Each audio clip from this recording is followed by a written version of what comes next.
On va commencer par la création d'une base de données pour les articles. Ici, nous avons deux articles, Chocolate Chip Cookies Pack et Oreo Choco Biscuits Pack.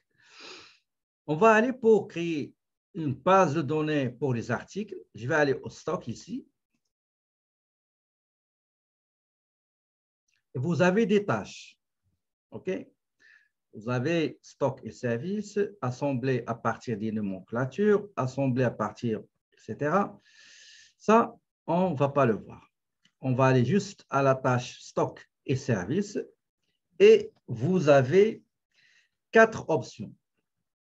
Si vous avez, par exemple, la base de données déjà créée, la première ligne, ça concerne la consultation. Consulter la base de données, consulter les stocks et ou bien les services, ou bien les deux. Parfois, il y a une entreprise qui achète, stocke et revend. Aussi, il fournit des prestations de services. Deuxième ligne, c'est la création d'un article ou d'un produit ou d'un service. Troisième ligne, les modifications, les changements à faire sur un article ou un service. Et la dernière, c'est la suppression. D'accord? Donc, vous allez commander deleter. OK? Delete. Donc, vous allez supprimer un article ou plus qu'un article, un service ou plus qu'un service. Mais généralement, vous ne pouvez pas supprimer n'importe quoi dans n'importe quel système, qu'il soit fournisseur, client, stock, n'importe quoi, s'il y a de l'historique, s'il y a des transactions déjà effectuées. Qu'est-ce qu'il faut faire? Et il faut revenir en arrière et supprimer toutes les transactions. Et en ce moment-là, vous pouvez supprimer fournisseur ou client ou stock ou employé, etc. Donc, maintenant, on va créer une base de données pour les stocks. Donc, on a 2 articles.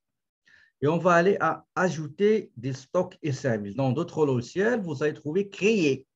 D'accord? Créer. Ici, on a mis ajouter. Donc, on clique sur... On va le voir en anglais. Si on passe en anglais, regardez qu'est-ce qu'on va voir. Donc, vous avez Inventory and Services, donc un stock et services. Vous avez les noms Inventory, vous cliquez ici. View Inventory and Services. Consulter, visionner, visualiser. Add Inventory and Service, c'est-à-dire ajouter, créer. Modify Inventory and Service, modifier. Remove or delete, supprimer. Inventory and Service. OK, on va rétablir la version française. Donc, ajouter des articles. Voici les informations qu'on va faire dans notre cours. Il y a beaucoup d'informations qu'on ne va pas toucher. Tout d'abord, le code ou bien la référence ou bien le numéro. Ici, on a appelé numéro. Donc, numéro, la description, la nature de cet article-là, l'intitulé. Donc, numéro, description. L'unité, prix, associé. D'accord? Associé et taxe. Bah, taxe, on ne va pas la voir, mais je vais vous dire pourquoi. Donc, numéro, description, les comptes associés. 3 choses qu'on va voir. D'accord? Pour le moment. Le reste, je ne crois pas qu'on pourra voir parce qu'on n'a pas assez de temps. Okay? Si on avait un seul cas, on peut faire toutes les fonctions. Mais ce n'est pas professionnel et ce n'est pas intéressant, ce n'est pas bénéfique d'étudier un seul cas. Il faut toujours 3 ou 4 comme ça. Vous verrez pas mal d'activités. D'accord? Donc, on commence par le premier article. Donc, son numéro. Donc, le code ou bien numéro ou bien référence. Donc, c'est CCCP. La description, l'intitulé. L'intitulé, c'est Chocolate Chip cookies pack. OK? Donc, numéro, description.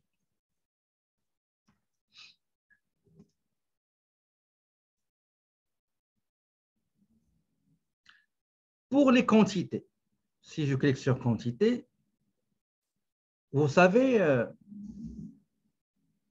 généralement dans les logiciels, pour le stock, quand vous cliquez sur quantité, vous avez des informations à remplir. Par exemple, je vous donne un exemple. Quel est le nombre des quantités des articles en attente de réception ou bien en cours, quantité en cours de commande? Autre case, quelles sont les quantités en démo, en démonstration? Parfois, vous entrez dans un magasin, vous trouvez des articles en démo, dans les vitrines présentoirs, etc. Quel est le nombre des quantités en réparation? Quel est le nombre des quantités en réparation, en inventaire? D'accord? En stock. Vous voyez ici, en stock.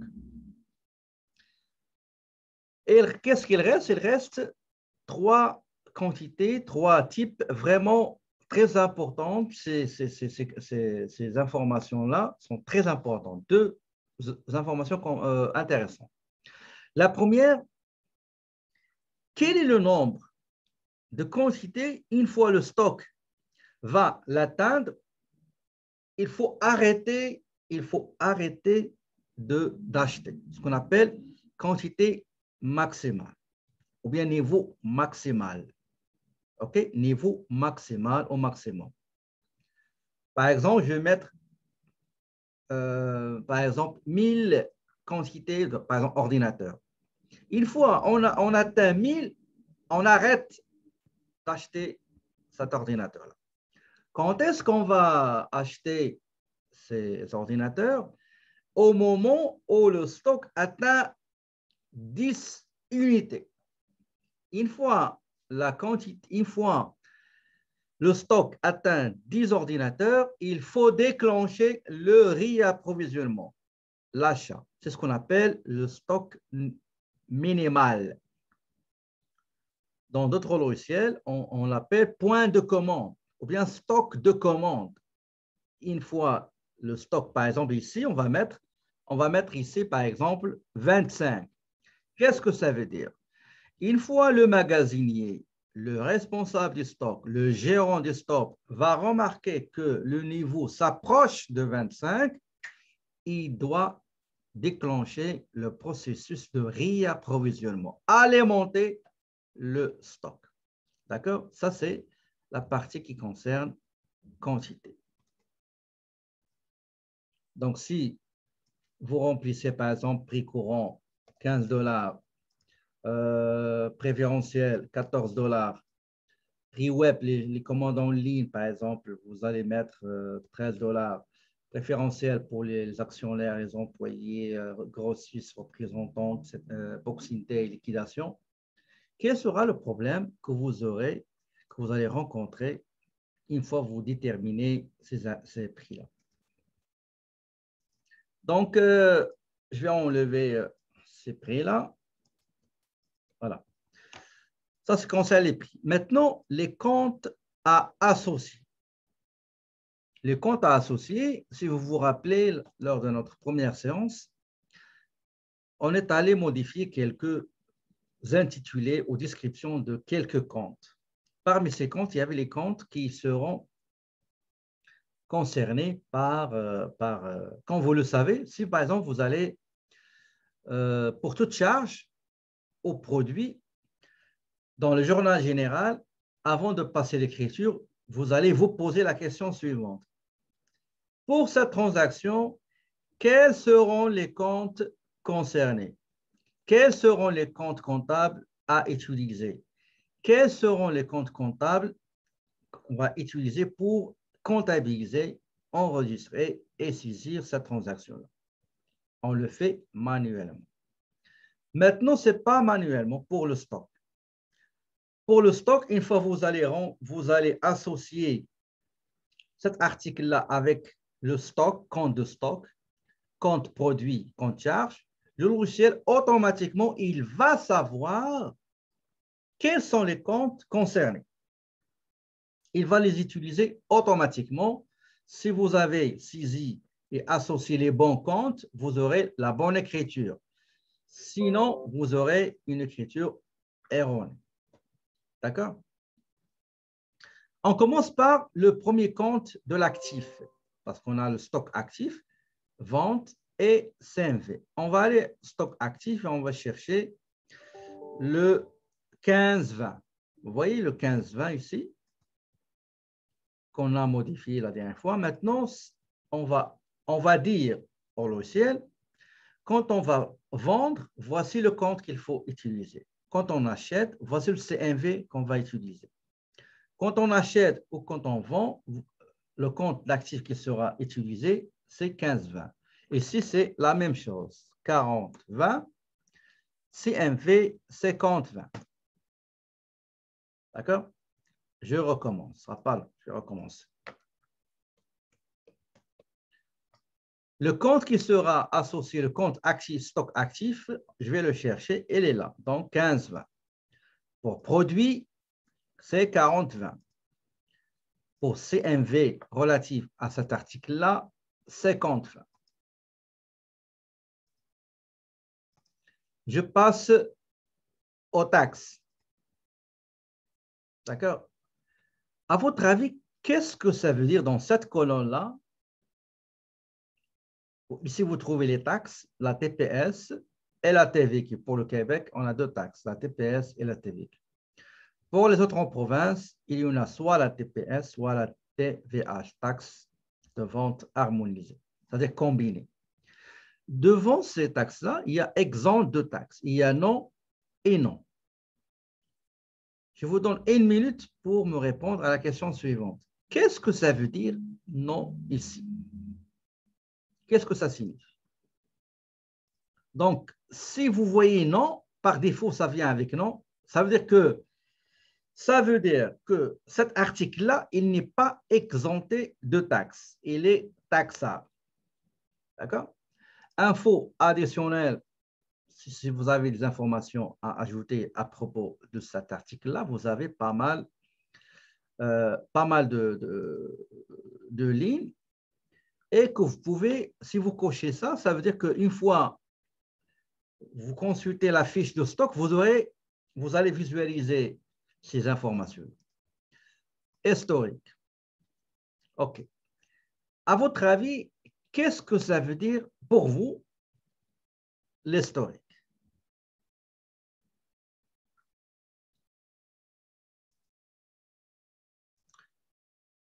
Comme j'ai dit, si jamais vous avez acheté le stock, le logiciel aujourd'hui, hier, vous n'avez pas le logiciel. Hier, les gens du magasin, ils ont fait un inventaire. Ils ont dit, écoutez, nous avons par exemple 200 quantités, 200 unités, 200 pièces. La valeur totale, par exemple, c'est 2580. OK? C'est ça l'unité de stockage en magasin. Mais en ce qui concerne les statistiques, ça, vous les aurez une fois vous allez acheter, vendre, acheter, vous aurez les statistiques, l'historique ici, pour l'exercice en cours et pour l'exercice précédent. Vous voyez, nombre de transactions faites, ça concerne uniquement les ventes, les unités vendues, montant CMV. OK? Et ici, vous aurez la dernière date de vente. D'accord? Mais pour ce qui concerne l'historique, c'est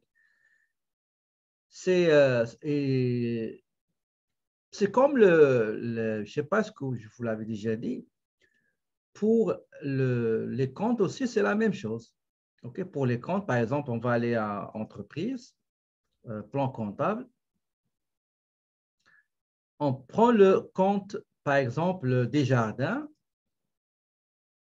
D'accord? Hier, on n'avait pas le logiciel. Aujourd'hui, on a acheté le logiciel. vous allez appeler votre financier, s'il vous plaît, hier, quel était le solde à la fin de la journée dans notre compte bancaire? On va dire, par exemple, 15 000 $. OK? C'est ici qu'on va mettre le solde d'ouverture de compte dans le système. D'accord? Par exemple, vous allez appeler le service commercial et vous allez demander, par exemple, les clients. D'accord? On va aller chercher les clients, par exemple. Compte client. Donc, le solde de vos clients, c'était par exemple 55 300,50. D'accord?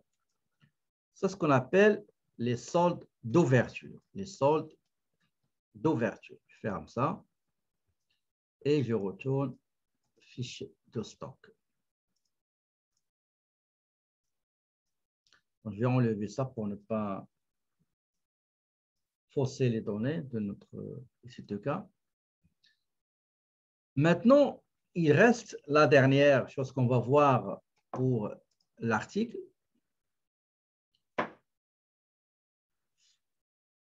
Parfois, le client, quand il est devant le vendeur, parfois, le vendeur, il va lui montrer l'image, veut voir les caractéristiques, etc. Ici, c'est ici qu'on va mettre, par exemple, une photo. Donc, pour insérer une photo, par exemple, je vais aller à parcourir. Je vais aller chercher quelques photos que j'avais, ce ne sera pas long. Ça, c'est chocolate. OK, celui-là. OK, donc ça, c'est la photo. Maintenant, vous voulez, par exemple, mettre quelques caractéristiques. D'accord? Par exemple, vous allez dire, je ne sais pas moi, A, B, C, D. Vous allez créer des caractéristiques. Comme les ordinateurs, vous allez mettre la RAM, la capacité du disque interne, le nombre de ports USB, batterie, etc. Donc, vous allez mettre quelques caractéristiques et vous allez enregistrer tout ça. D'accord? Donc, j'ai dit, il y a quantité, quel est le niveau minimum ou minimal qui va déclencher le réapprovisionnement, l'unité par défaut, ça donne chaque, les prix courants préférentiels, prix web, les comptes à associer, statistiques, ça viendra après démarrage des transactions, les taxes par défaut, il vous donne l'obligation, pas l'obligation, mais il vous donne le choix. Il y a deux choix, soit article il est taxé, soit il est exempté. Information additionnelle, l'historique, au moment où vous allez acheter un logiciel, vous allez saisir la valeur ainsi que les quantités et vous avez description détaillée ici avec image. Si vous avez un article, un deuxième article à saisir, vous allez cliquer sur créer un autre, sinon vous cliquez sur enregistrer et faire. Donc, le deuxième article numéro OCBP, Oreo, Choco, Biscuit, Pack, c'est ça? Oui, Pack.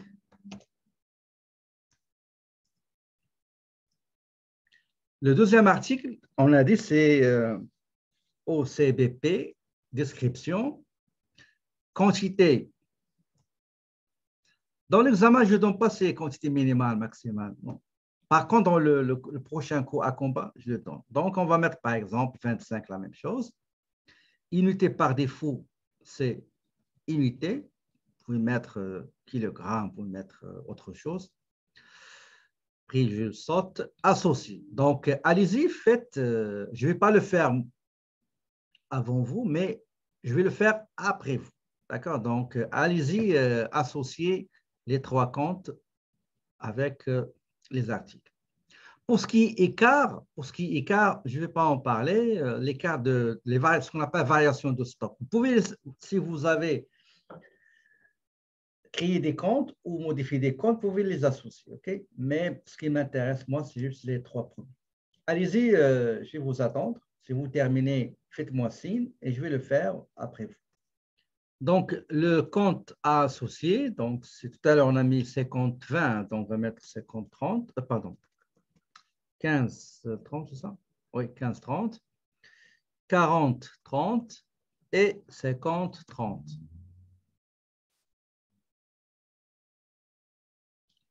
50-30.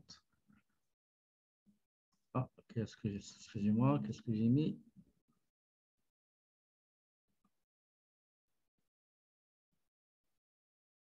OK. Oreo, 4030.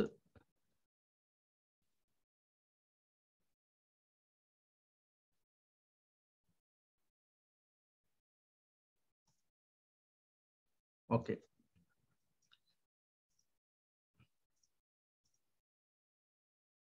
Il a sûrement été effacé. Non, non, pas effacé, je vais voir ça. Pour les taxes, c'est par défaut, c'est taxable, etc. Donc, si je n'ai pas, des comptes, des articles à créer, ben, je clique uniquement sur enregistrer et fermer. D'accord? La même manière avec laquelle on a créé les articles, on peut créer des services. Par exemple, je viens ici, je mets stock service, ajouter des services. Très bien. Pourquoi, à votre avis, il me donne même, admettons, formation dans la préparation des chocolats, par exemple. OK? C'est des services. Pourquoi il me donne les quantités, prix, associés, articles? Pourquoi, à votre avis, même si je veux créer un service et non pas un objet stockable, à votre avis, pourquoi?